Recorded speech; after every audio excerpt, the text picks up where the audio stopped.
He's down by 21 points, 4th and 4. Pressure. Tua steps up. He's going to run for the first down and takes a shot at the 6-yard line. Hamlin hit him, and Tua down. Picked up the first, split the seam, but pays the price. That audio courtesy of Amazon, as you heard Al Michaels with the play in the late third of Thursday Night Football as Tua Tagovailoa suffers another concussion.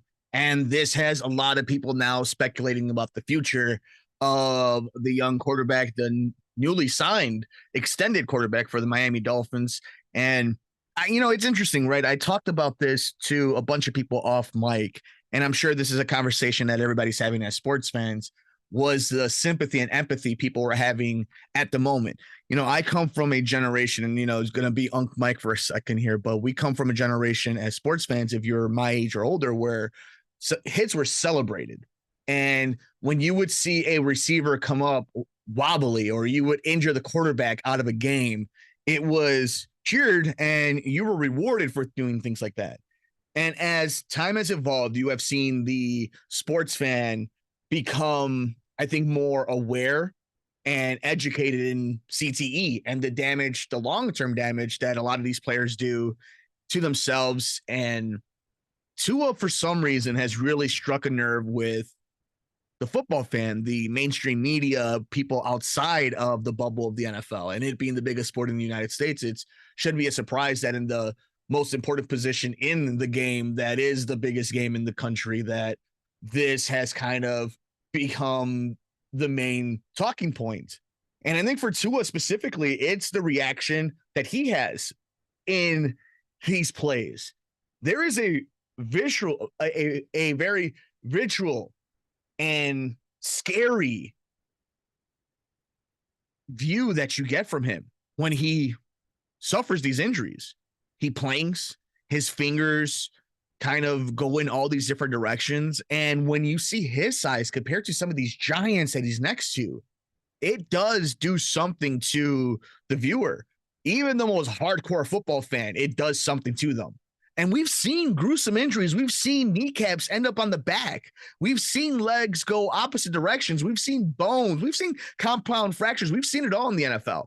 Hell, the guy that collided, that was the stopping force that made a Tua Tagovailoa concuss and question his future, or at least the questions are out there now, was a man who died on the field. That is the sport we're talking about right now. The same sport that we are all going to watch and have all-time records this coming up week 2 on Sunday night. Because guess who's playing? The Houston Texans and the Chicago Bears. So you got 2 huge markets, 2 franchises that are looking to go upwards, 2 young quarterbacks everybody is excited for. And just days before, a quarterback suffered his known 3rd official concussion. Remind you, that's not talking about the times we've seen literally this quarterback get up and wobble around. That is this quarterback. And we're going to watch football like it's nothing. And look, I'm not a hypocrite. I'm not judging you, the person next to you, the people in your fantasy league. I'm not judging the fan in Miami who, after the initial shock and worry for Tua, now is thinking, damn, should we go after Tom Brady? I'm not judging any of you. I'm just saying, at the very least, I know we're aware of the danger and how serious this is. But come Sunday, how much are we going to think about Tua besides the moments that every single one of the games that we're watching, no matter the market, is going to show that clip, especially when a quarterback gets hurt?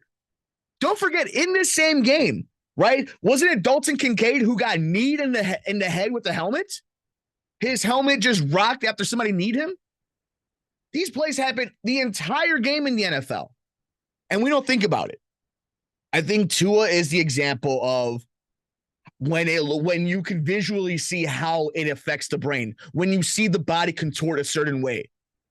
Here in Chicago, how many times did we see Jay Cutler, Mitch, Fields, Rex, Orton, name your guy, heck, Jim McMahon? We've seen the other side of it when it's to the extremes, right? We've seen quarterbacks get concussed, and we've never seen that type of reaction live time. I think that those are all the factors that come into this moment. And it's scary. It's scary to watch. But I'm going to watch on Sunday. I know all you guys are going to watch on Sunday. I know I'm going to watch Sunday night thinking, man, Caleb is small. Now he's a big man next to you or I. But look at some of those giants that they're playing against. They're going full force to take your head off. And they even like these guys. They're all friends. It's scary when you're watching this. I'm watching the play right now. And here's the thing. For an NFL play, kind of looks like nothing, really. But when you watch this specific player in that specific play, heading in that specific direction, you only felt one thing was coming.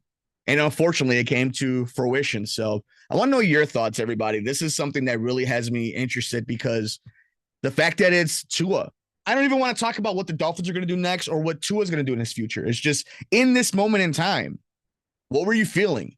What are you feeling moving forward? How do you feel about week 2? Because this was a marquee matchup between two Super Bowl hopeful franchises with marquee players and two quarterbacks that are the faces of the league amongst so many in this NFL. And for it to happen in the only game in America, I want to know your thoughts. Let's just say as a football fan, but also just as a person, I had a lot of emotions go through the entire gambit watching it on Thursday night. But we want to know your thoughts. Let us know. We're on Twitter at Sports Cubicle TV. Leave a comment down below over at YouTube at The Sports Cubicle. And, of course, check us out over at WCPT 820's SoundCloud. Check out Heartland Signal, the mothership. Whole lot left here on The Sports Cubicle. It's a jam-packed edition. We got a whole lot left here on The Sports Cubicle. I'm your host, Mike Mercado.